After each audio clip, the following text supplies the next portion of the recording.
Hey everybody, Dave Aquino at Basecamp Trading. This is the free video for Thursday, August 20th. So today I really want to hone in on something that I've been sharing with members in my trading room for a while now.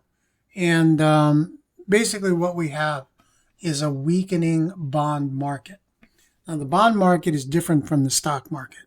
The stock market is basically people going in, buying positions, and hoping that the market goes higher, right? That's basically it. And we all understand the markets go up and down.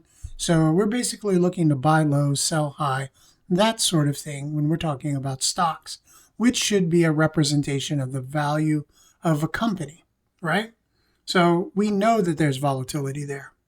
When we look at the bond market or when we are investing in bonds, it is a completely different framework because, in essence, when you buy a bond, you are loaning that institution your money. You're offering them a loan. You have a loan of a certain amount, and what happens is they pay interest on the loan that they have taken on you. Now, your hope is that one day when the bond matures, that you actually get your principal back, the amount that you loaned that institution. In this case, we're talking about the Treasury bond market. So when you buy a Treasury, you're getting a specific rate of return.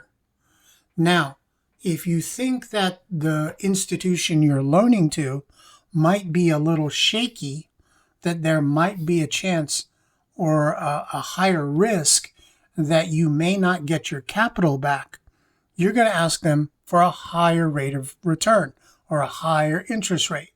Now, we don't expect the U.S. government to go out of business, but if the debt is too high, if the economy is uncertain, if we're not certain about current U.S. policy on various economic areas, it might be a more risky environment, and therefore you, as the person loaning the money to the U.S. Treasury, you are probably going to say, hey, you have to pay me a higher rate of interest.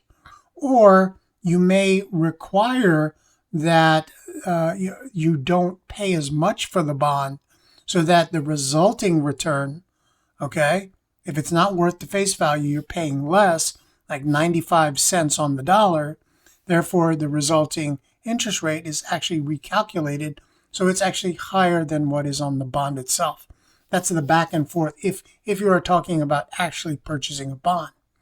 In the active markets, we chart what the bond is worth. In this case, this is the 7 to 10 year Treasury bond ETF.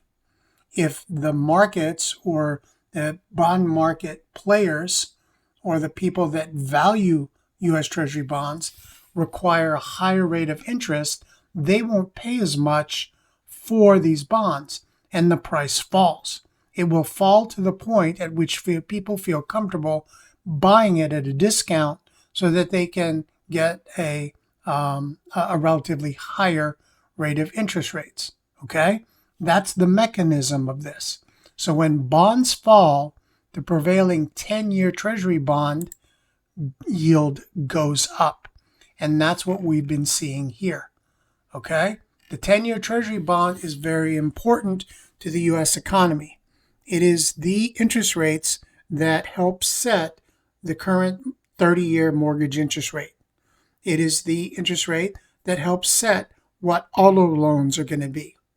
It is the interest rate that most bank loans to businesses are based on. Okay? And if the 10-year yield continues to move higher, it's going to make money for these particular circumstances more expensive. Okay? It will slow down the housing market. It will slow down investment in businesses. It will slow down the purchases of cars.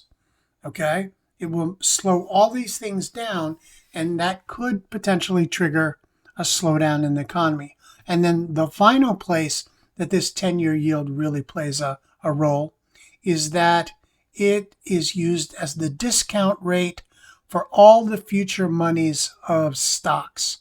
So when you look at a stock and you're making a projection of what that company will be worth in the future, it's based on the time value of money into the future.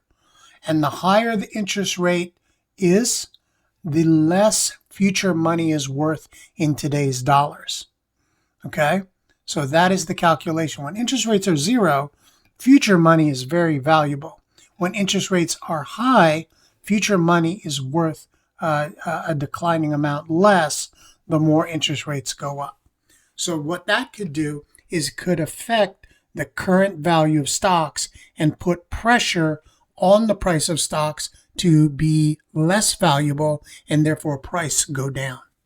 Okay? So I just wanted to take a couple of minutes to re-explain why this current trend in the 10-year yield, which is up, or the current trend in the 7 to 10-year bond fund, which is currently down,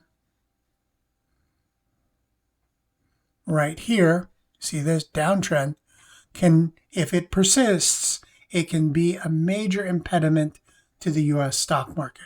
So you need to be, and to the U.S. economy for that case too. Okay? So watch the bond market.